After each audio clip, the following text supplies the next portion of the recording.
La haine ne construit pas un État, mais la paix construit des nations. Grand Angle, analyse et commente des événements en Afrique. Une meilleure compréhension des problématiques sécuritaires en Afrique et au Sahel en particulier. Grand Angle, votre émission présentée par Mokhtar Saïd Mediouni. Mesdames et messieurs, bonjour, et puis bonjour l'Afrique. Aujourd'hui, Grand Angle, c'est un plateau riche. D'abord, je remercie les invités qui ont bien accepté l'invitation d'Ifriqiya FM.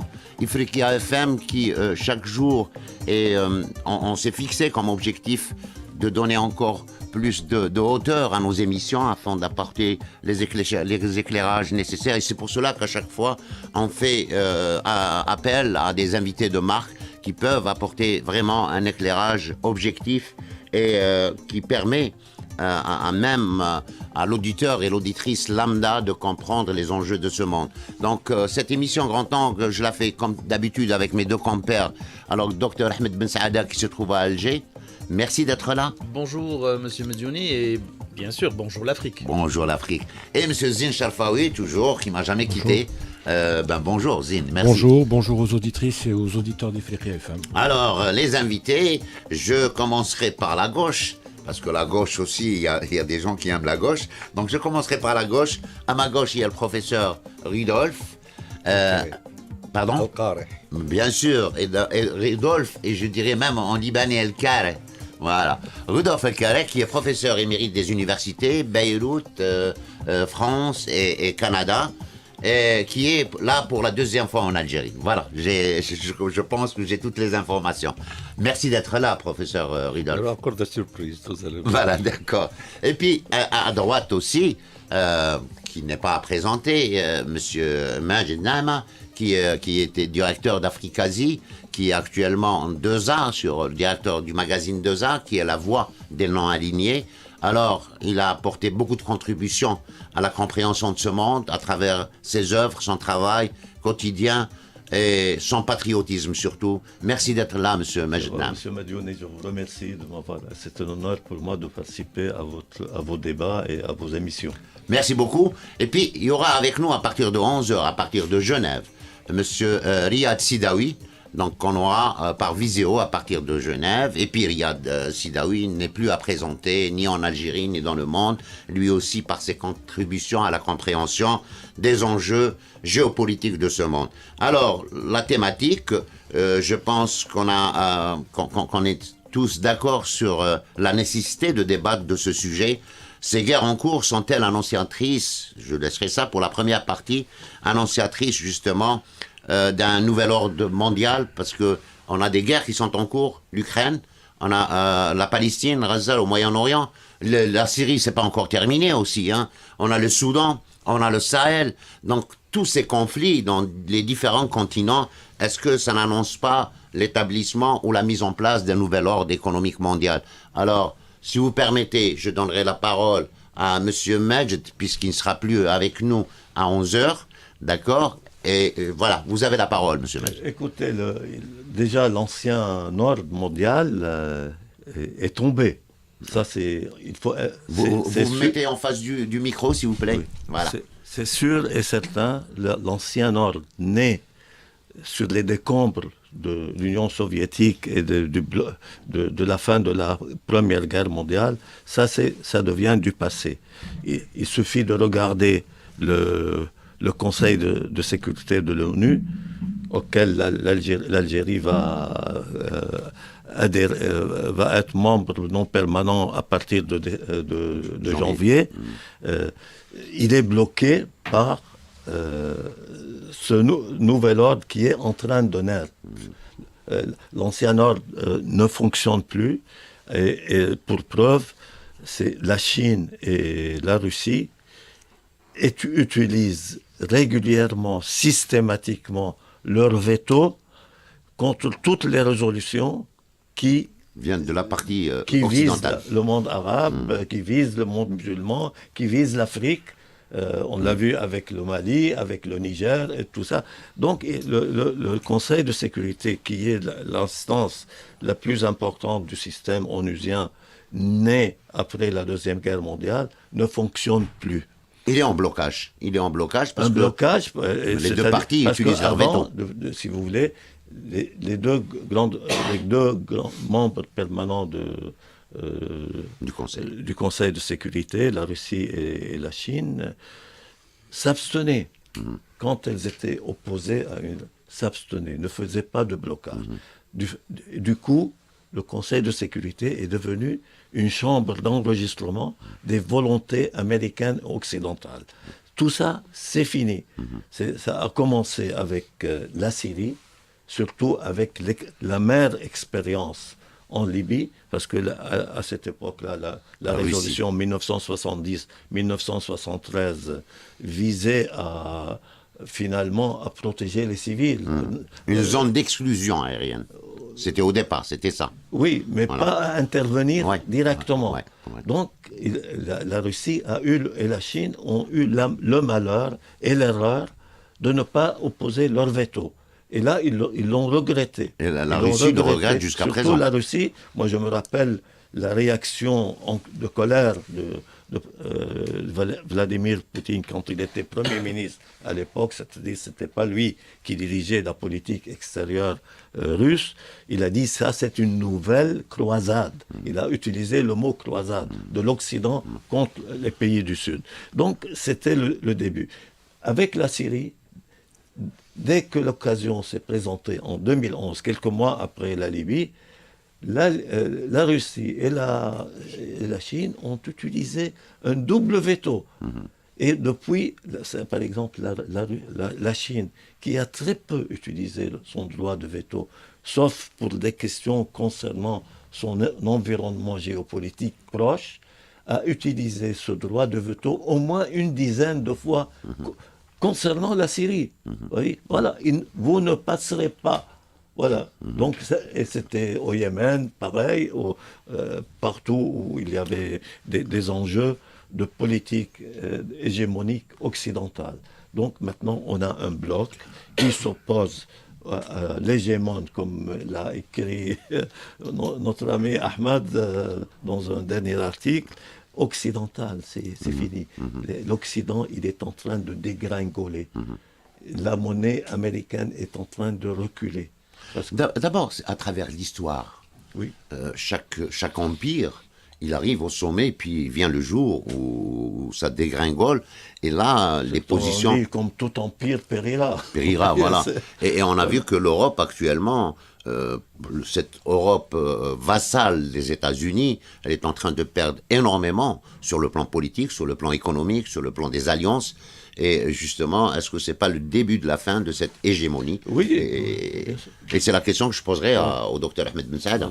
Effectivement. Donc, depuis le début de ce millénaire, nous voyons en fait nous voyons l'action militaire de cet Occident arrogant contre des pays souvent sous des subterfuges fallacieux, comme par exemple, je rappelle, en 2003, il y a eu l'histoire de la fiole des armes de destruction massive qu'on a vues à l'ONU, et ça a causé la mort de 1,5 million d'Irakiens.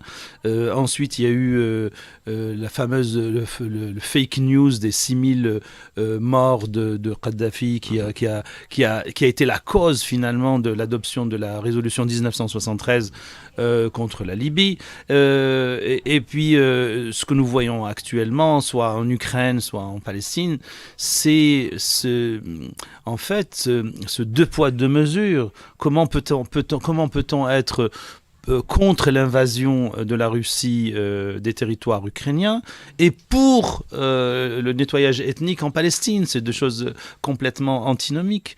Et ce que qu'on constate maintenant donc depuis cette décadence, c'est qu'il y a une crise de valeurs dans les pays occidentaux. Les valeurs sur lesquelles ils étaient basés ou qu'ils pensaient nous expliquer qu'ils étaient basés sur ça pour dominer le monde, ils sont en train de les bafouer, ils sont en train de les traîner dans la boue, et ça se fait devant tout le monde parce qu'on est à l'ère des médias sociaux et tout se sait maintenant très rapidement.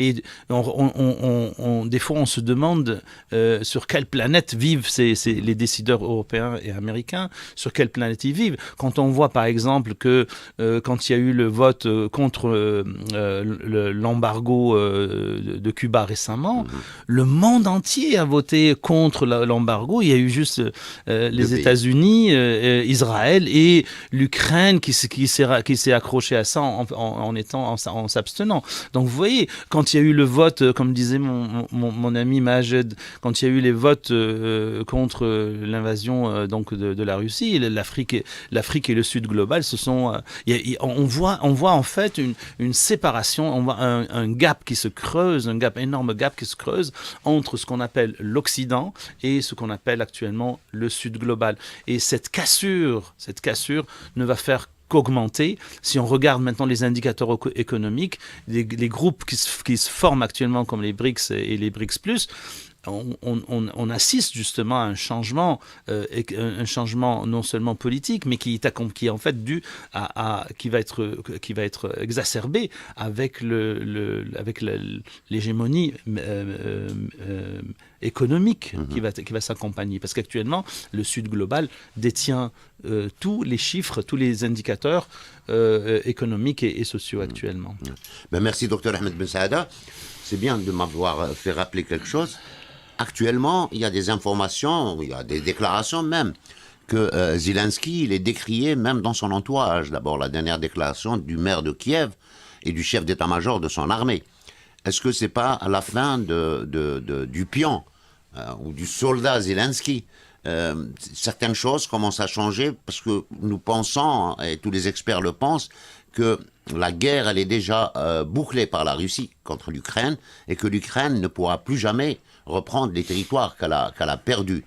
Et ça, c'est un tournant dans cette guerre et dans la géopolitique mondiale. Qu'est-ce que vous en pensez, professeur Rudolph? C'est un des points de rupture des équilibres mondiaux que les Américains ont essayé de mettre en place après l'effondrement du système des blocs.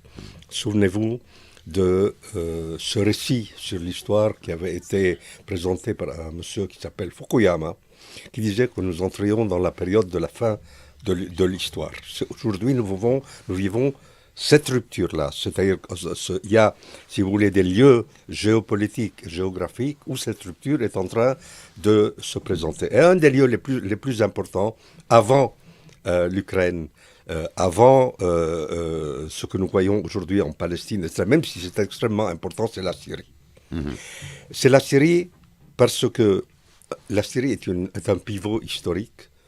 C'est une société qui a pratiquement 7000 ans d'âge, par accumulation. C'est un patrimoine. Et c'est exactement ce que voulait nier l'Empire américain. C'est-à-dire que l'objectif, après l'effondrement du système des blocs, moi je dis l'effondrement du système des blocs, pas seulement de l'URSS, parce qu'on ne peut pas comprendre l'évolution de l'URSS et des États-Unis depuis la fin de la Première Guerre mondiale sans cette interaction entre les deux. Et on voit tout de suite cet équilibre qui s'est produit avec la fin de l'URSS, où les États-Unis ont cru qu'ils n'étaient plus que les maîtres du monde, il n'y avait personne autour d'eux. Il y avait en Europe des gens qui ruaient légèrement dans les brancards. On a vu après la guerre de Yougoslavie la soumission totale de l'Union européenne progressivement. Et je peux vous les dater, les phases où de plus en plus les élites européennes sont devenues totalement soumises et dépendantes des États-Unis. C'est bien de l'avoir souligné. Je vous laisserai terminer. Mais, pour ce qui est de l'ex-Yougoslavie, d'ailleurs, c'est ce qui a été reproché par Vladimir Poutine à l'Europe quand ils ont dénoncé son invasion, entre guillemets, de l'Ukraine. Alors qu'ils avaient disloqué tout un pays, ils l'ont partagé, ils ont créé un État, je parle du Kosovo, d'accord, qui a été créé par l'OTAN. C'est même pas un État, d'ailleurs. Il est aujourd'hui sous tutelle. C'est extrêmement important de parler du Kosovo, parce que le Kosovo est un peu le modèle de ce que j'aurais souhaité les Américains pour le monde.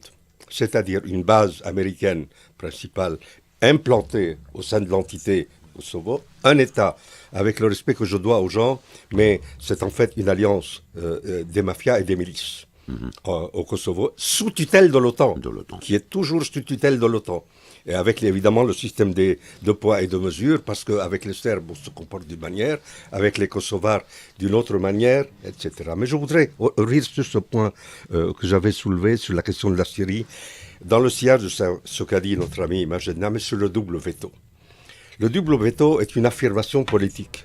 pour faire capoter une résolution au Conseil de sécurité, il suffit d'un veto. Et c'est très important de voir ce qui s'est passé, notamment en 2012 et 2013. Et je me souviens d'un débat au Parlement européen où j'avais attiré l'attention des Européens sur le fait de l'importance de comprendre ce que signifiait le double veto. Non, ils étaient borgnes à l'époque, ils sont devenus quasiment aveugles. Ils ne voulaient pas voir. Et nous avons vu l'évolution progressive de la situation en Syrie. Le dernier point, si vous voulez, sur lequel il est important de revenir, c'est de voir qu'aujourd'hui, et ça nous amène aussi au futur, à l'avenir. Une des dynamiques principales de la politique américaine depuis l'effondrement de l'URSS, ça a été de pousser partout à la fragmentation du monde. Ces tentatives de fragmentation de la Chine, tentative de fragmentation de la Syrie, de la Fédération de Russie. Il le disait ouvertement, des responsables américains disaient « Nous allons aller vers le démantèlement de la Fédération de Russie ». Bon, c'est une tentative de démantèlement de ce que l'histoire a construit. Et le coup d'arrêt principal a été donné, à mon avis, en Syrie, où il y a eu, en 2015 notamment, cette réaction immédiate sur le terrain après les tentatives d'utiliser le mouvement terroriste aux fins que vous connaissez. Et aujourd'hui, nous entrons justement dans cette phase nouvelle. En parenthèse, ce qui est important de voir là-dedans, c'est de voir pourquoi est-ce que les empires paniquent. D'abord, un empire ne reconnaîtra jamais qu'il n'est plus un empire, qu'il n'est plus hégémonique. C'est par la force des choses, parfois souvent dans la violence et le sang que ça se produit. L'indépendance ne s'acquiert pas. C'est pas à l'Algérie que je vais donner cette leçon, pas du tout.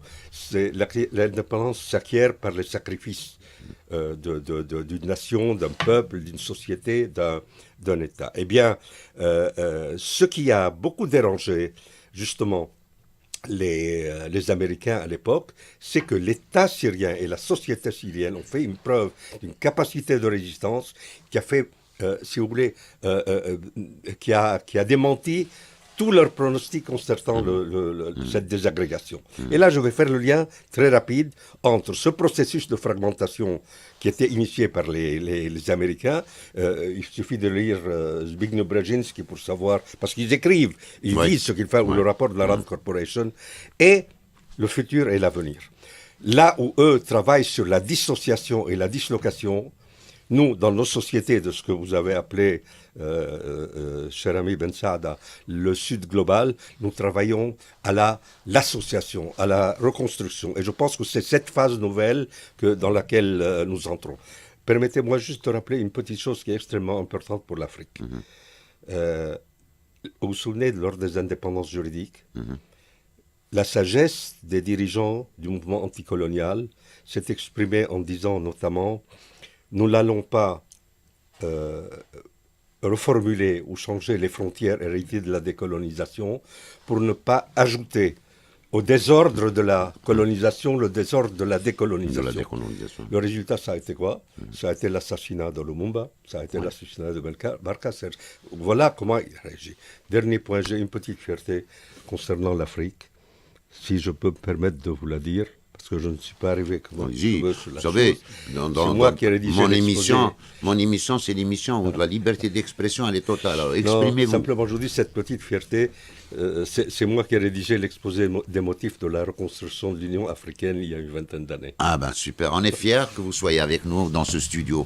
Alors, Monsieur Zine Sharfawi, pour abonder dans le même sens, vous qui êtes le spécialiste en géopolitique. Oui, alors les signes de la confrontation, si vous voulez, entre l'Occident, à la tête duquel on retrouve les États-Unis, après contre la Russie et la Chine, est perceptible en Syrie, mais il est perceptible aussi en Afrique.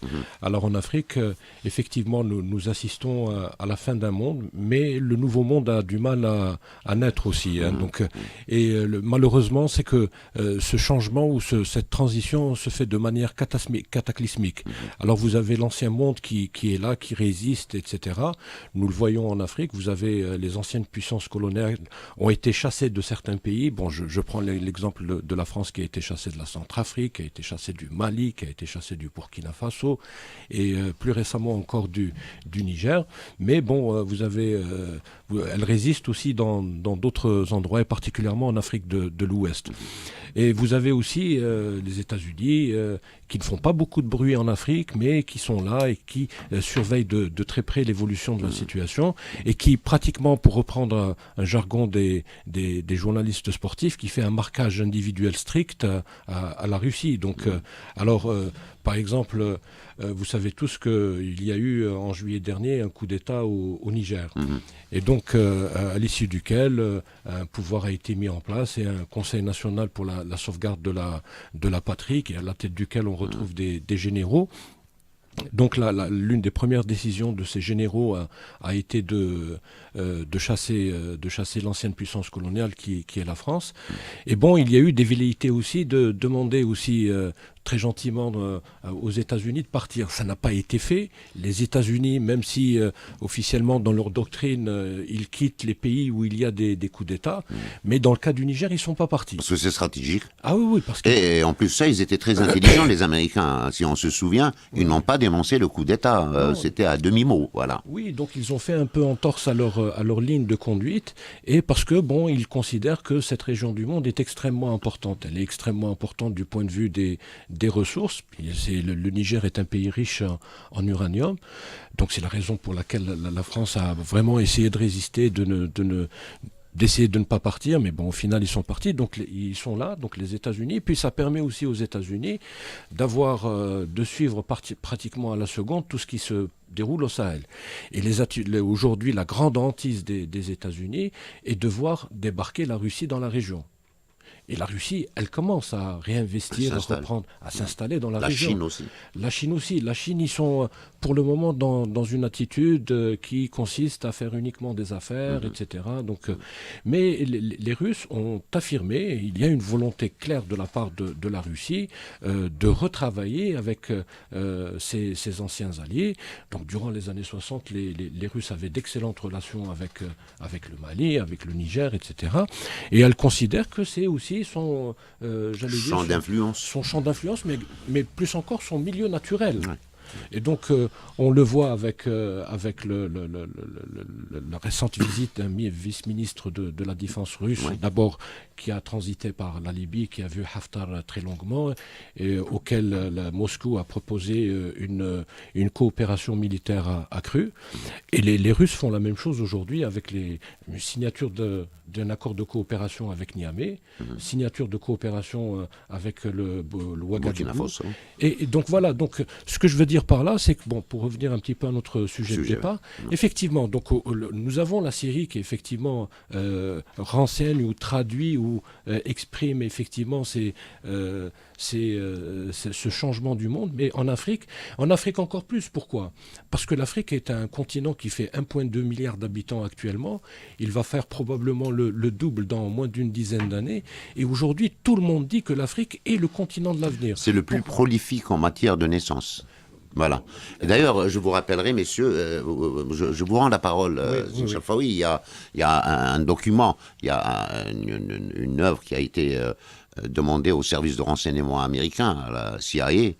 C'était le livre qui s'intitulait Le Monde en 2030. Et là, on a une deuxième œuvre qui s'intitule Le Monde en 2040.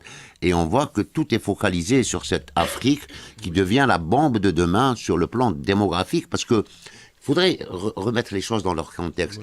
Là, l'Europe, elle est vieillissante aujourd'hui, même sur le plan démographique. Les naissances, elles baissent. Les gens avancent dans l'âge, et justement sur le plan productivité, ça pose problème pour que cette Europe se maintienne toujours à la place qu'elle détenait. Donc tous ces enjeux, moi je voudrais vous relancer sur une chose peut-être qu'on a oubliée.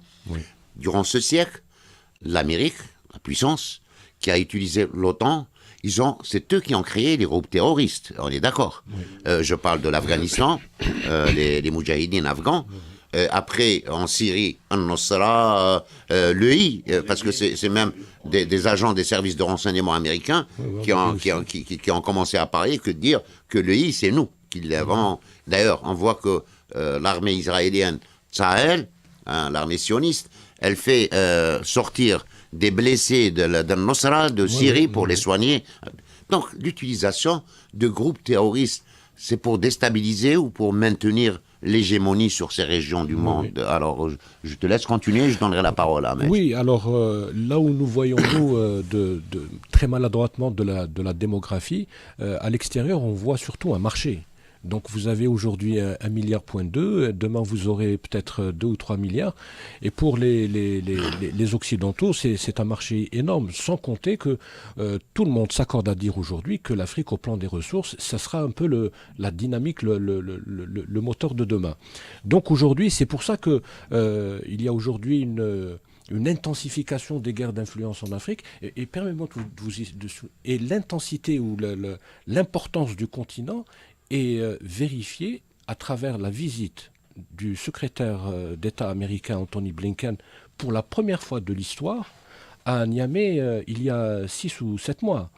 Donc ça montre l'intérêt que revêt un peu ce continent pour les Américains, surtout qu'en plus des Russes, il y a la Chine, il y a la Turquie aujourd'hui, il y a beaucoup de puissances émergentes. Et donc aujourd'hui, ce changement se fait de manière très violente. Donc aujourd'hui, on assiste à un nouveau partage du monde. Et on le voit en Afrique, donc c'est des guerres par procuration, c'est la création de groupes terroristes, donc on est dans des cas de proxy. Moi, aujourd'hui, ce qui nous sidère le plus, ce qui nous touche le plus, ce qui nous affecte le plus, c'est que ce redécoupage du monde, on n'hésite pas pour des intérêts économiques, etc., à sacrifier tout un peuple. Et je parle dans le cas présent de la Palestine. Donc aujourd'hui, on va arriver à ça, si vous permettez, M. Zinchofaoui. C'est le premier génocide du XXIe siècle. Non, mais vous avez parlé de changement. D'ailleurs, tous les accouchements se font dans la douleur, on est d'accord. Donc, premier ordre économique mondial, premier ordre politique mondial, c'était après la Première Guerre mondiale. On a vu un deuxième ordre après la Deuxième Guerre mondiale. Là, les gens commence à dire qu'on est déjà dans une troisième guerre mondiale, parce que quand on voit les foyers de tension à travers tous les continents, on est dans cette troisième guerre mondiale qui utilise aujourd'hui d'autres moyens que le combat corps à corps qu'on a vu à Verdun ou durant la Première Guerre mondiale ou la Deuxième Guerre mondiale. Vous en pensez quoi, monsieur? Écoutez, moi j'adhère à la doctrine professée par Emmanuel Todd, dans son article très célèbre qu'il a publié en japonais plutôt qu'en France, parce qu'il est combattu en Europe et en Occident. La Troisième Guerre mondiale a commencé. C'est à partir de la guerre d'Ukraine. Parce que ça, c'est une guerre mondiale qui a commencé, bien sûr, dans les Balkans, ça c'est sûr, mais même avant les Balkans, parce que contrairement aux engagements pris après l'effondrement de l'Union soviétique, la fin du communisme, il était convenu, et ça il y a des témoignages, il y a des accords verbaux, comme quoi aucun membre du pacte de Varsovie n'adhérait à l'OTAN. Et théoriquement, l'OTAN devait être dissoute aussi, parce que il n'y a plus de guerre froide. À quoi ça sert? Et à l'époque, ils avaient prétendu que non, l'OTAN n'est pas une organisation militaire agressive, c'est pour la défense mutuelle, etc. Et on l'a vu en Yougoslavie, ils ont cassé la Yougoslavie qui jouait un rôle central en Europe, et les Européens ont participé à cette destruction. À l'époque aussi, même la Chine, ils avaient détruit, bombardé l'ambassade de Chine à Belgrade. Donc tout ça s'accumulait, vous voyez.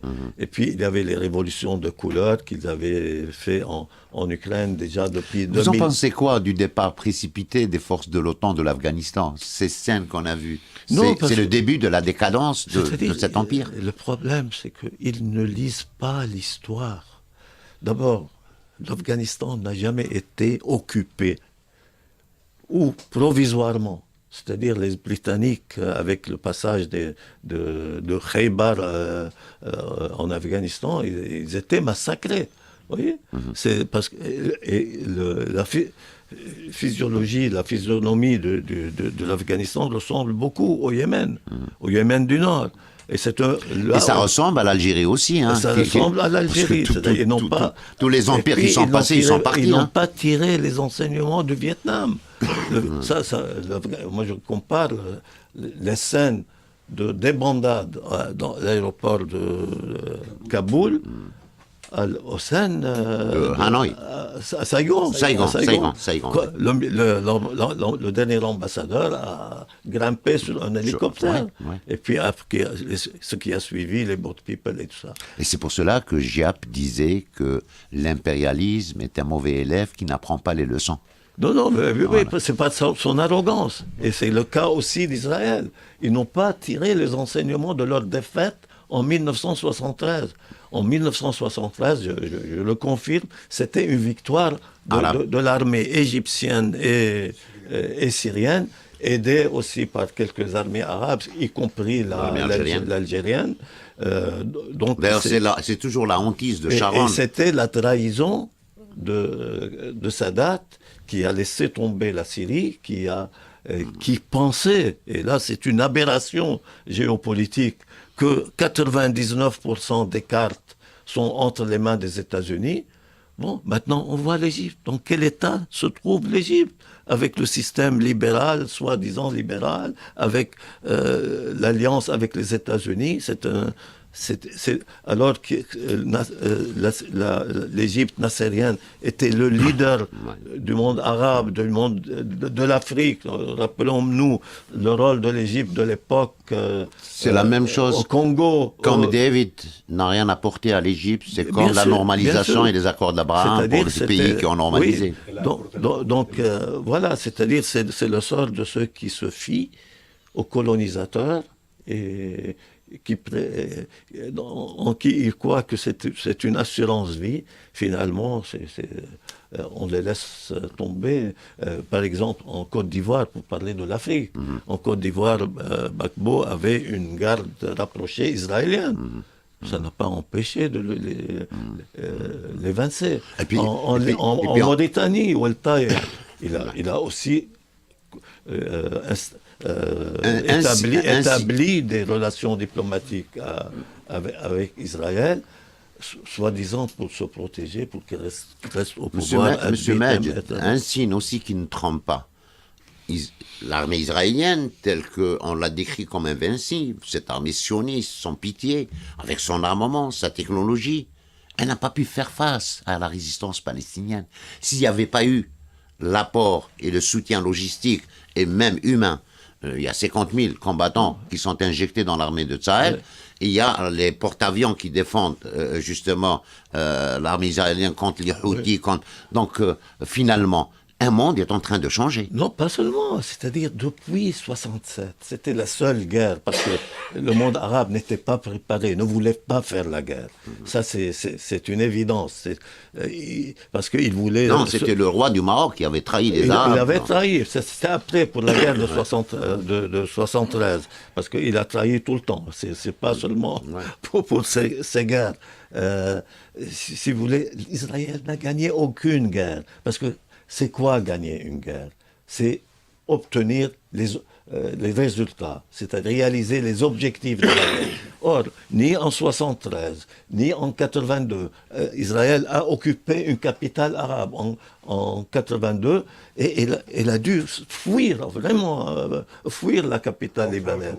Et puis au Liban, elle a perdu la guerre en 2006 face à la résistance libanaise. Oui. Vous voyez, tout simplement, il y a un rapport de force qui se crée.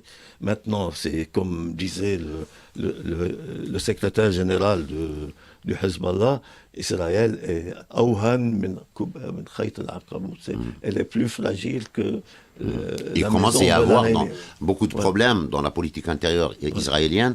On voit qu'il y a une dislocation même du gouvernement. On est devant une scène inédite. On n'a jamais vu un pays qui affronte une guerre et qui se déchirent. Ouais. Et ça, c'est le cas d'Israël. Ah ben justement, c'est bien de me relancer sur ça avec Dr Ahmed Ben Saada. Les acquis de la résistance palestinienne, on parle toujours de géopolitique mondiale, parce que ça, c'est inné. Cet acquis de la résistance palestinienne face à cette armée qu'on décrivait comme invincible. Aujourd'hui, des sociétés, et puis surtout la sauvagerie avec laquelle est bombardé Gaza, ces enfants déchiquetés, ont fait réagir les sociétés civiles du monde entier.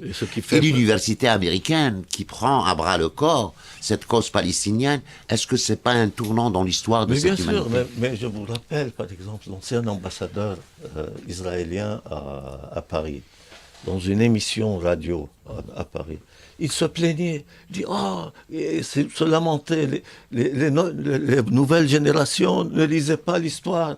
Quand on leur parle de la Shoah, ils nous disent Gaza. Ouais, voilà, donc ouais, ils ont perdu cette bataille. Jusqu'à maintenant. D'ailleurs, ça me fait rappeler, pour mettre un peu de... parce que c'est tellement triste ce qu'on est en train de vivre, mais la dernière fois au Conseil de sécurité, l'ambassadeur de Palestine avait commencé son discours en racontant une histoire. Il a dit à tel siècle, il y avait un juif qui était là, et puis on lui a volé ses chaussures, il s'est retrouvé que c'était un juif qui avait volé. Il y a l'ambassadeur d'Israël qui dit non, il n'y avait pas de juif. Il dit maintenant, pour la première fois, on est d'accord qu'il n'y avait pas d'Israéliens. Voilà. Donc je laisserai Ahmed Ben Saada continuer. Oui, moi j'aimerais revenir à une question précédente, celle du terrorisme. En fait, ce qu'on remarque par rapport aux méthodes, disons, de déstabilisation des pays par l'Occident, en particulier par les États-Unis, le cas par exemple de l'Ukraine où en 2004 il y a une révolution colorée qui a été fomentée, la révolution orange, et qui a permis de mettre en place on va dire ça crûment, D'ailleurs, une seconde, parce que je vous dois au moins ça. Oui. Je demande à tous nos amis auditeurs et auditrices de trouver le livre de Dr Ahmed Ben Saada d'Arabesque pour comprendre comment on déstabilise les sociétés et les pays, comment que l'impérialisme essaie de mettre la main sur les richesses des autres. D'accord? Consultez ce livre, lisez-le, il est très intéressant. Comme il y a eu aussi pour l'Algérie les autoproclamés leaders du Hirak que je vous incite à trouver et à lire. Merci beaucoup. Voilà. Donc, pour revenir à ce que je disais, en 2004, il y a eu une révolution colorée qui a permis de mettre des pantins au pouvoir, qui ont d'ailleurs 5 ans plus tard, qui ont été complètement effacés. Le président qui a été plus ou moins adoubé par les Américains et a eu un score lamentable. Il a été effacé complètement du paysage politique, et ça a amené au pouvoir Yanukovych qui était un pro-russe. Mais cette candidature ne plaisait pas aux Américains. Donc, ils ont fomenté notre style de déstabilisation, mais pas avec la méthode non violente. Ils ont utilisé des groupes néo-nazis, comme le bataillon d'Azov, comme le secteur droit, le private sector, etc. Donc, ces groupes néo-nazis ont été instrumentalisés, justement, et qui ont déstabilisé le pouvoir avec la violence. Il y a eu des morts, il y a eu même un carnage à la maison du syndicat d'Odessa, par exemple, une cinquantaine de morts qui ont été brûlés vifs, etc. Ce que l'Occident ne reconnaît pas, mais la réalité est là. Ça, d'un côté, si vous regardez les méthodes donc américaines et occidentales qui ont d'ailleurs approuvé ce coup d'État. D'ailleurs, j'avais écrit un article dans le temps où j'ai appelé ça un vrai coup d'État, parce que Yanukovych était élu démocratiquement et qu'il y avait des observateurs européens qui ont assisté au scrutin. Et quand on regarde ce qui s'est passé en Syrie et en Libye, au début, et là je l'explique un peu dans mon livre Arabesque, il y a des cyberactivistes qui ont été formés, très connus, qui ont commencé à faire des manifestations non violentes et qui s'est rapidement, mais alors très rapidement transformé en un terrorisme de Daesh, terrorisme de Nosra, etc. et qui ont été aidés. D'ailleurs, il y a même des photos qui ont circulé de campements de Daesh avec des tentes de l'USAID. Ça a fait la une des journaux dans le temps. Et donc, l'utilisation des groupes terroristes, des groupes violents, en fonction des pays, parce que comme il n'y a pas d'islam en Ukraine, on peut pas créer des terroristes islamiques. On va chercher dans le terroir qu'est-ce qu'on peut utiliser comme élément violent. Donc en fonction des pays, on utilise la violence pour déstabiliser les pays. Et ça, c'est très important à comprendre. Et c'est ce qui donc donne un aperçu des valeurs dégradantes et dégradées de l'Occident, c'est-à-dire d'utiliser la violence, d'utiliser la mort, d'utiliser la destruction, d'utiliser toutes les choses qui sont contre l'humanité pour arriver au pouvoir, pour placer des gens au pouvoir et pour bénéficier des richesses des pays. Alors, Les idiots utiles aussi. ouais. Mais ce que je les deux œuvres de Dr Ahmed Ben Saada m'ont fait comprendre que Dr Ahmed Ben Saada ne pourra jamais être suisse puisqu'il ne peut pas garder les secrets bancaires. Donc il a été cherché partout. Qui est-ce qui a touché telle somme? Qui est-ce qui lui a viré? Quelle est l'organisation? Et c'est pour cela que vous ne pouvez pas être banquier, vous. Donc, professeur, dans le même sens? Oui, justement, dans le même sens, je voudrais apporter quelques éclairages très rapides. Le premier point, vous avez parlé tout à l'heure de la surpuissance matérielle de l'armée sioniste, l'armée de l'entité israélienne. Nous les avons vus à l'œuvre sur le terrain, lorsque c'est d'homme à homme, ils sont non seulement totalement perdants, mais ils sont lâches. Ils prennent la fuite. On l'a vu. La deuxième chose, c'est que je voudrais rappeler quand même les coups qui ont été portés à cette armée qu'on présentait à la fois comme l'une des plus puissantes du monde et la plus morale du monde. La plus morale. D'ailleurs, c'est qu'en fait... Et la seule démocratie du Moyen-Orient. Mais oui, mais je vais vous dire une chose. C'est la morale à l'œuvre. Il faut en tirer une conclusion, c'est-à-dire que l'Occident collectif dans sa culture fait une inversion de sens. Lorsqu'il parle de paix, il faut voir guerre. On peut faire toute une liste, justement, de ce type de vocabulaire. Le deuxième point, c'est que moi, je voudrais qu'on me raconte quand est-ce que les États-Unis n'ont pas été en guerre. Pas lorsqu'ils ont été en guerre. Et quand est-ce qu'ils ont gagné une guerre? Depuis la guerre. Ils n'ont jamais gagné de guerre. Hein.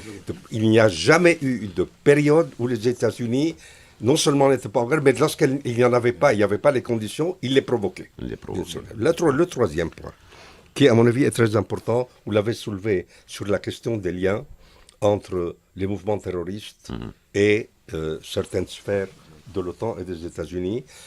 Je vais prendre quelques exemples très rapides. Premièrement, la fameuse déclaration de Laurent Fabius, lorsqu'il était encore ministre des Affaires étrangères. Je le cite textuellement dans une conférence de presse à Rabat, avec feu le ministre des Affaires étrangères saoudien. Daesh fait du bon boulot en Syrie. Regardez la qualité du vocabulaire. Bon boulot, un ministre des Affaires étrangères qui parle ce type de langage. Mais il y a ce d'autres groupe qui points. égorgeait les gens sur les plages. Absolument. On a vu le bon boulot dans les rues de Paris. Nous avons documenté les preuves que lorsque l'armée syrienne a libéré plusieurs régions, notamment aux abords de l'Euphrate, des hélicoptères Chinook américains sont venus transporter des éléments de Daesh vers l'Afghanistan d'abord et vers le Kurdistan irakien. Et la Libye aussi. Hein. Pardon. Et la Libye aussi. Oui, absolument. Vers la Libye, voilà. Absolument. Le deuxième point, c'était également documenté au tout début de la guerre contre la Syrie, et il faut bien dire la guerre contre la Syrie. C'est pas le conflit, etc. C'est toujours ce même vocabulaire. Nous avons vu des sénateurs américains, dont il est décédé, l'ancien sénateur John McCain, qui était à Maïdan aussi, qui sont venus au Liban et se sont réunis avec des responsables d'organisations terroristes, présentés évidemment comme de magnifiques démocrates. Deuxième élément, ici, en Afrique du Nord.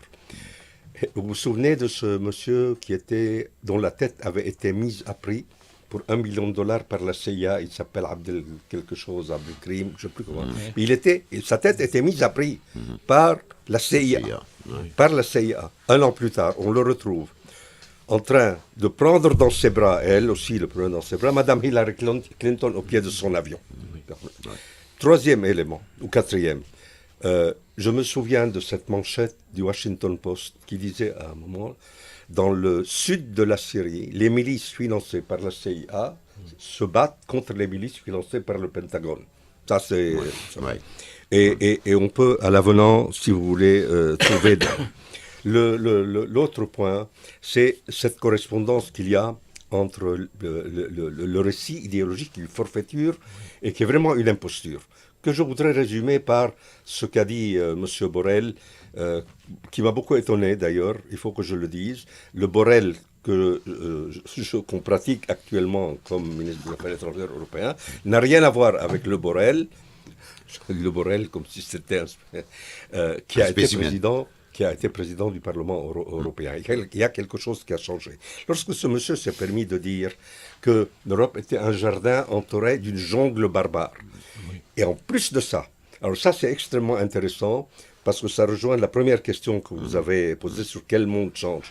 Il a fait un discours devant les futurs hauts fonctionnaires à l'école de Bruges, à l'école européenne de Bruges, dans lequel il a dit à ces hauts fonctionnaires, futurs hauts fonctionnaires, vous êtes les nouveaux conquistadors. Vous vous imaginez ce que c'est? Alors moi j'ai répondu ce jour-là, eh bien il peut dire ce qu'il veut, mais le monde qui est en train de s'effondrer justement, c'est celui de 1492 qui a commencé avec les nouveaux conquistadors. Ben voilà. Troisième ou avant-dernier point, vous parlez des acquis concernant la Palestine. Si vous permettez, quand je parlais des acquis, je voudrais préciser d'abord, les colonies, elles sont vidées aujourd'hui, les gens ne veulent plus rester dans les colonies, il y a beaucoup de capitaux qui sont repartis. Pas seulement à Gaza, même dans le Nord aussi. Et puis, il y a aussi cette société civile mondiale qui se soulève. Oui, voilà. Tout à fait. Ça c'est à ce niveau, mais il y a, si vous voulez, quelques points qui, à mon avis, sont des points de rupture. Là. Première chose, c'est important, l'extrême droite en Europe a révélé son vrai visage. Ouais. C'est-à-dire qu'on a vu aux côtés de qui elle s'est rangée. Et ça aura certainement des conséquences. Mes amis, s'il vous plaît, je vais vous dire juste une chose. Je vais permettre à M. Majd Naam de rejoindre d'autres confrères, parce que c'est le moment. En attendant qu'on se mette en contact avec M. Riyad Sidawi à partir de Genève, donc on donnera le temps à M. Majd. Je ne dirais pas de nous quitter. Je ne le souhaite pas, mais voilà. Voilà. Alors, continuez. Ouais. Oui, je disais donc, les choses maintenant sont plus claires.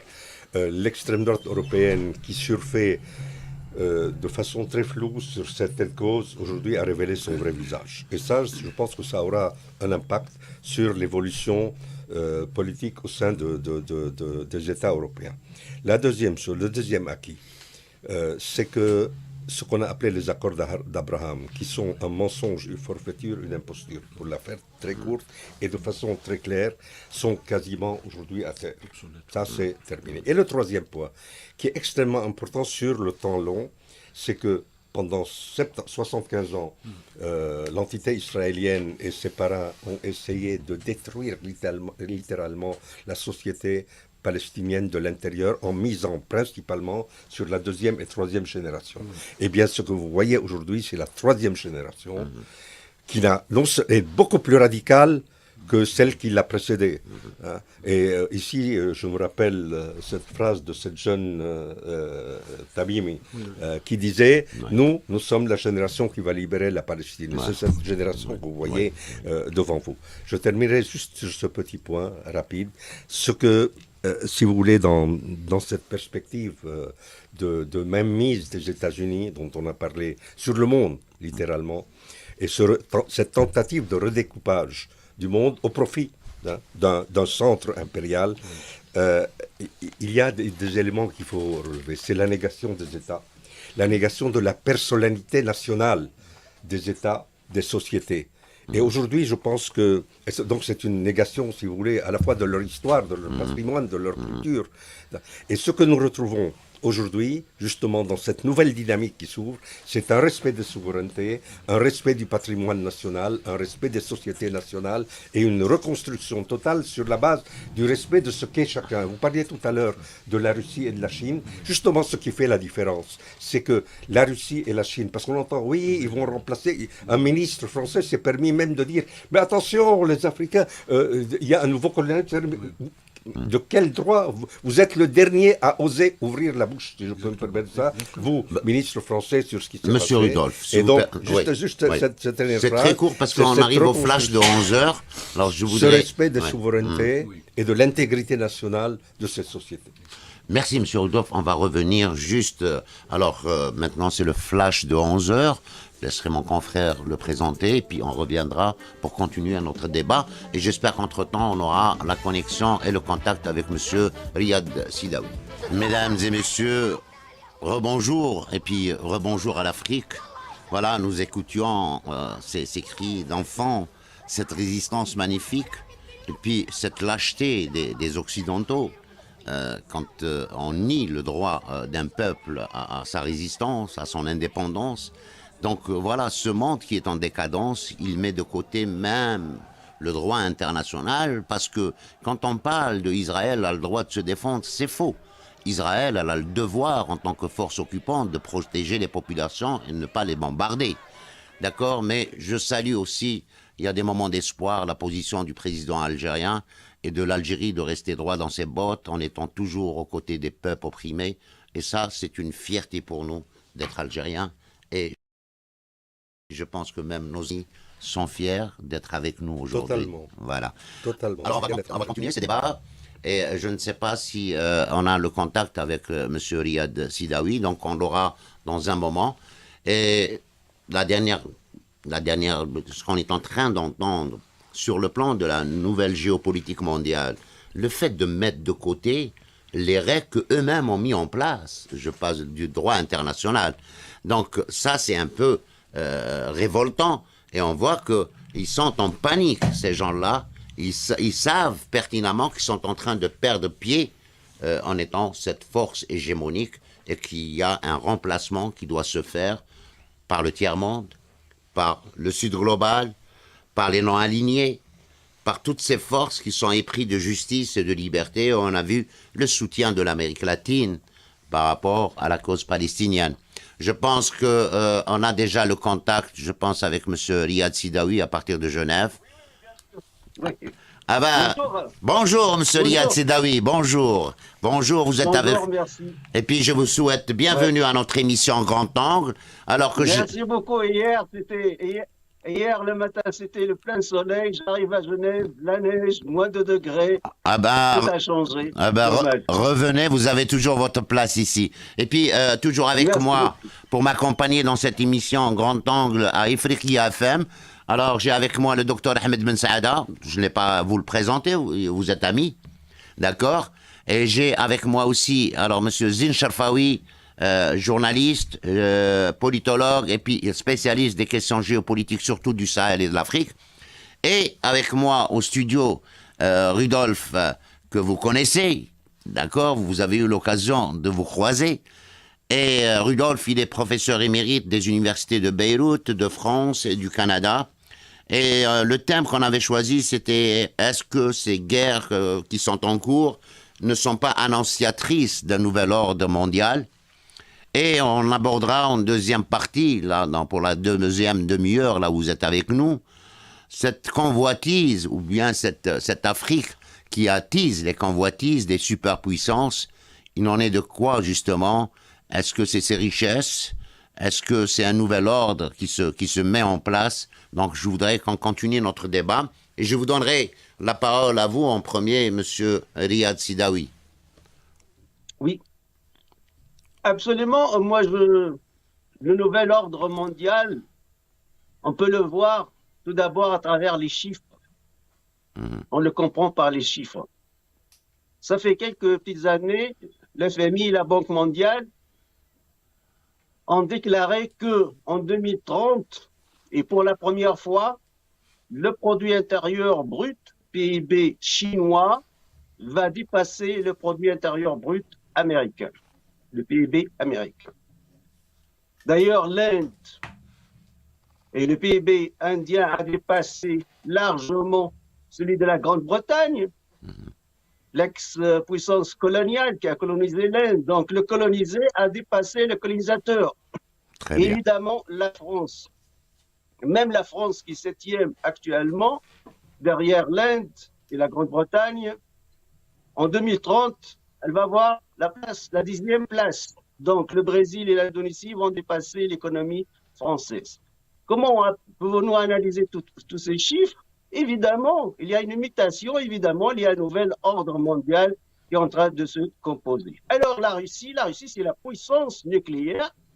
Rappelons-le, c'est la première puissance nucléaire dans le monde, avec environ 7000 têtes nucléaires, qui dépassent même les États-Unis d'Amérique.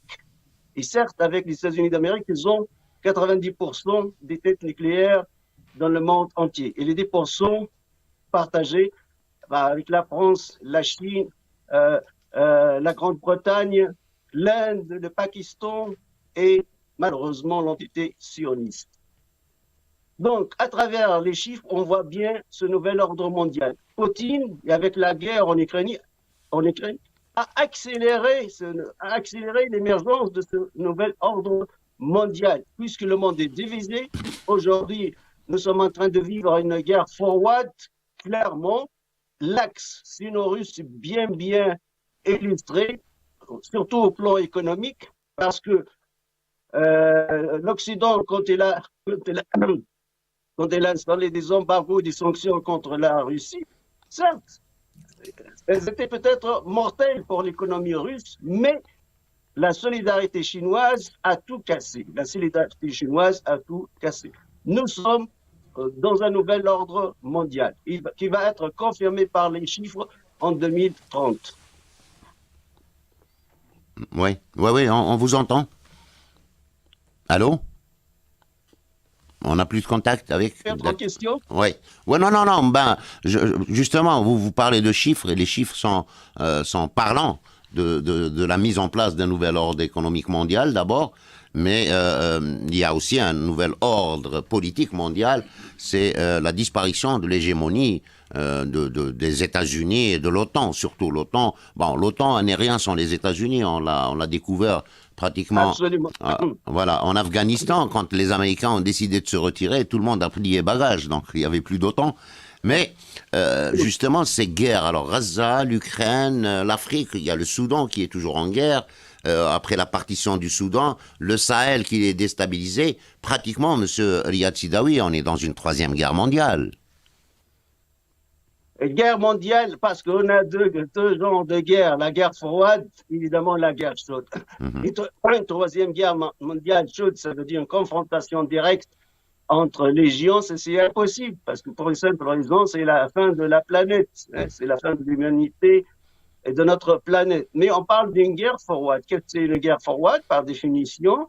Ça veut dire les grandes puissances nucléaires ne sont pas en confrontation directe, mais par le biais des tiers. À titre d'exemple, la guerre en Vietnam, les Russes, l'Union soviétique, évidemment, a soutenu, a participé même, mais évidemment, discrètement, dans cette guerre contre les États-Unis d'Amérique. La même chose, les Américains, ils ont soutenu les Afghans contre l'Union soviétique quand il a occupé l'Afghanistan. Là, on appelle guerre forward.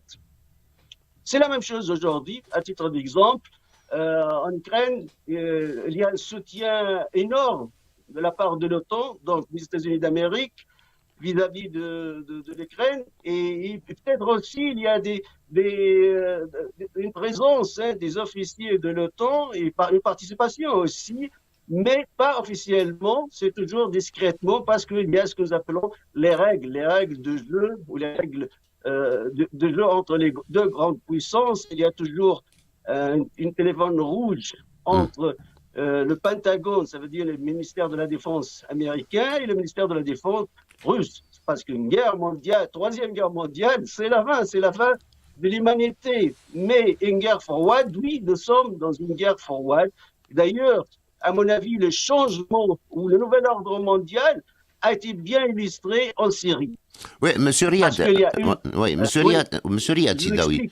Oui, monsieur Riyad Sidawi, si vous permettez, quand un responsable israélien de l'entité sioniste dit qu'on doit utiliser une bombe atomique, donc cette guerre mondiale peut se déclencher à n'importe quel moment avec des fous qui sont actuellement dans des gouvernements d'extrême droite au niveau de l'entité sioniste. Évidemment, la menace est toujours présente, hein. Mais comme j'ai dit, celui qui déclenche cette guerre mondiale nucléaire, il sait bien que c'est sa fin aussi, c'est sa propre destruction aussi. Parce qu'on a des têtes nucléaires qui font exploser la planète, la Terre, des dizaines de fois, même pas une seule fois. Donc, revenons à la guerre froide des années 60-70, je pense qu'on va rester dans cette sphère, mais cette fois-ci, peut-être elle est plus forte, plus puissante.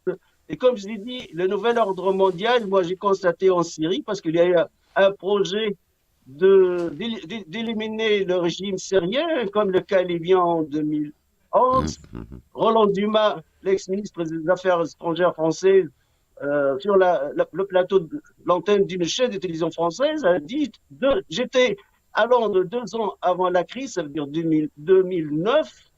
Mes homologues britanniques m'ont dit on prépare un plan afin d'éliminer le régime de Bachar al-Assad.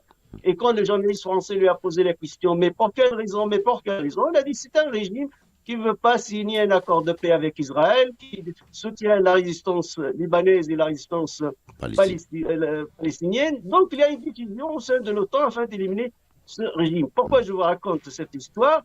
Parce que l'intervention russe massive, militaire et même une menace nucléaire a permis que ce plan de l'OTAN a échoué, a subi un grand échec après leur succès en Libye, parce qu'en Libye, la résolution en 1973, son application, c'est une forme d'escroquerie vis-à-vis du droit international par l'OTAN, parce que ça ne stipule pas de changement d'un régime par la force et en plus de l'extérieur. Donc, l'intervention russe et avec le veto chinois aussi, souvent, au sein du Conseil de sécurité, on a un double veto, le veto chinois et le russe, afin de protéger la Syrie d'une intervention de l'OTAN ou intervention étrangère. Et ça veut dire qu'il y a cet axe. Là, nous sommes déjà dans le nouvel ordre mondial, parce qu'il y a eu un grand plan gigantesque de ce que nous appelons le printemps arabe entre deux guillemets, et là, a subi un échec par l'intervention russe. Depuis, nous sommes, à mon avis, dans un nouvel ordre mondial, et chaque jour, et avec chaque événement, il est en train de s'illustrer de plus en plus. D'ailleurs, je vous rappellerai aussi, M. Riyad Sidawi, que Dick Cheney et Condoleezza Rice, à l'époque, ils avaient mis aussi un plan, ce qu'on appelle le nouvel Moyen-Orient. C'est fractionner ces pays arabes en micro-États pour justement diminuer un peu de leur influence. Absolument. C'est le Sykes-Picot 2, ce que j'ai fait ce que j'ai bien expliqué, soit dans mon livre en français du printemps arabe à Daesh, ou dans mon livre en arabe du Tunis à Damas, les vérités cachées du printemps arabe. Et je travaille souvent sur les déclarations officielles des responsables occidentaux, notamment les chefs de services secrets, d'armée, et les ministres de la Défense. Là, ça me rappelle, en 25 octobre 2015, à Washington, Bernard Bajolet, à l'époque, le français Bernard Bajolet, à l'époque, il était le directeur de la DGSE, des services secrets étrangers français, qui appartiennent d'ailleurs au ministère de la Défense français, déclarait le 25 octobre 2015 à Washington, oubliez les cartes de la Syrie et de l'Irak, ces cartes actuelles ne vont plus exister. Il y a des nouvelles cartes qui se composent. D'ailleurs, Daesh, l'État islamique, c'est quoi Daesh? L'État islamique en Syrie et en Irak, Sham ou l'Irak. Ça veut dire qu'il veut créer un État sunnite entre la Syrie et l'Irak et fragmenter la Syrie, fragmenter l'Irak, ainsi de suite. Ben, justement, Monsieur Riyad Sidawi, comme il ne reste pas beaucoup de temps, on termine à 11h30, on est à 11h17. Moi, je voudrais revenir à la deuxième partie de notre sujet. Cette convoitise de l'Afrique par les superpuissances, c'est, bien sûr, c'est dans le nouvel ordre économique mondial. Est-ce que c'est les richesses de l'Afrique qui attirent justement toutes ces superpuissances, cette course à l'Afrique qui est devenue belle, avec de beaux cheveux et tout le monde en veut? Je laisserai la parole au professeur Rudolph. D'accord. Voilà. Excusez-moi alors. Voilà. Écoutez, vous avez tout à fait raison de poser cette question sous cet angle-là. Et moi, je vais la relier pas seulement à la question des richesses économiques, mais également à la question du nucléaire. Il y a une approche de cet Occident collectif qui considère le monde comme un fournisseur de matières premières. Et les habitants de ce monde-là, qui vivent dans cette région, on a un exemple en Afrique, notamment avec le Niger, seraient par hasard, leur présence serait l'effet du hasard. On peut le déplacer comme on veut. Et cette question des matières premières est fondamentale, pas seulement pour l'Afrique. Si je peux me permettre de le dire sous cette forme-là, parce que je l'ai entendu souvent dans la bouche de certaines élites européennes, je peux enlever le casque une seconde pour pouvoir c'est de dire la Russie, ce sont des mangeurs de patates et des fournisseurs de matières premières. La Chine, ce sont de petites mains. Nous concevons les choses et eux les pratiquent. L'Afrique est uniquement un fournisseur de métaux rares. Il n'y a pas d'existence politique. On revient à ce que je disais tout à l'heure sur cette vision suprémaciste, quasiment raciste du monde. Ça, c'est un élément fondamental du colonial. Et c'est ça, justement, qui est en train de changer. Et dans le rapport qui est en train de se reconstruire actuellement, je ne pense pas qu'il faut tout réduire à l'économique. Ce serait, par exemple, si on entend certains dire aujourd'hui, oui, ce qui se passe à Gaza, c'est parce que ce serait lié au gaz. C'est une insulte à la question palestinienne. Non. Les choses ne se réduisent pas uniquement à l'économique, mais l'économique en fait partie. Mais permettez-moi de revenir sur la question du nucléaire. D'abord, vous imaginez la stupidité complète de dire que nous allons utiliser une bombe atomique à Gaza dans un espace aussi restreint. C'est de la polémique. C'est de l'autodestruction. Non, mais justement, j'y viens. Mais ça s'inscrit dans une lignée. C'est pas le premier à avoir parlé de ces choses-là. En 2018, il y a un rapport du Pentagone qui est paru, qui dit textuellement que les États-Unis peuvent utiliser de façon préemptive l'arme nucléaire et la gagner. Vous vous souvenez de la réponse du président Poutine rapidement, c'est peut-être possible, mais nous arriverons dans ce cas au paradis, mais eux n'auront même pas le temps de s'apercevoir que nous y arrivons. Mais ce qui est encore plus grave, c'est que les Britanniques, deux premières ministres, l'une, c'est Theresa May et celle qui a duré 44 jours, ont répondu à la question « Est-ce que vous êtes prêts, sans motif et sans prétexte, à utiliser l'arme nucléaire ?» Elles ont répondu sans hésiter « oui ». Et donc ça signifie que ce délirium, qui a sa logique, va dans le sens de cette panique qui saisit l'Occident collectif aujourd'hui. Et nous sommes justement à ce point de fracture. Alors, un espoir. Un espoir, c'est le panafricanisme qui renaît en Afrique, dans ce continent. Et cette jeunesse africaine, d'ailleurs, qui, elle, a pris les rênes. D'ailleurs, on attend les élections au Sénégal aussi, où on parle d'un jeune qui peut faire partie de la course à la présidentielle et qui est anti-occidental, anti-français surtout. Alors, ces Africains qui se soulèvent, je parle du jeune Ibrahim Traoré au Burkina Faso, le Mali, le Niger, mais tous ces pays africains qui ont rejeté la présence coloniale et qui essayent de protéger leurs richesses. Cette génération de jeunes, est-ce qu'elle ne pourra pas changer le cours de l'histoire pour l'Afrique et donner à l'Afrique ses capacités de s'imposer demain, politiquement surtout, puisque l'Union africaine est pratiquement absente sur la scène politique. Zine Cherfaoui, vous le spécialiste. Oui, absolument. Mais en très court comme ça, on donnera la parole à Riyad Sidawi et à Dr Ahmed Ben Saïd. Bien sûr. Oui, vous avez entièrement raison. Aujourd'hui, vous avez une jeune génération d'abord qui est instruite, qui a fait de grandes universités africaines, de grandes universités aussi européennes, donc qui ont parfaitement conscience des enjeux. Aujourd'hui, c'est une jeunesse qui n'a pas le complexe du colonisé, et donc qui a à cœur, d'ailleurs il y a beaucoup d'Africains qui reviennent sur le continent, il y a beaucoup de jeunes donc, qui ont à cœur de bâtir le continent, mais aussi de libérer, de continuer la libération du continent africain. On le voit au Niger, on le voit au Mali, on le voit au Burkina Faso. Il y a figurez-vous, la semaine qui vient de s'écouler a été caractérisée aussi par des tentatives de coup d'État en Guinée-Bissau, en Sierra Leone, etc. Donc vous avez aujourd'hui une jeunesse qui est en train de contester les pouvoirs en place, les pouvoirs mis par les anciennes puissances coloniales. On sait comment certains présidents sont arrivés au pouvoir. Et les autorités nigériennes qui viennent de dénoncer les accords de défense qu'ils avaient signés avec l'Union européenne et certains pays européens. Eh bien, figurez-vous, la dénonciation dont vous parlez a eu lieu pratiquement quelques heures après la signature d'un accord avec les Russes. C'est parce qu'aujourd'hui, les Africains considèrent que leur intérêt est de tisser des partenariats avec des nations capables réellement de leur proposer des échanges gagnant-gagnant. Aujourd'hui, l'Afrique a toujours été dans des échanges perdants. Voilà, il ne nous reste pas beaucoup de temps. Je dirais tout simplement que la Russie aussi n'a jamais occupé un territoire. Absolument. Donc voilà un peu l'avantage de la Russie en Afrique, n'est-ce pas, Dr Ahmed Ben Saad? Exactement. Alors ce qu'il faudrait aussi parler, donc pour abonder un peu dans le sens de mon confrère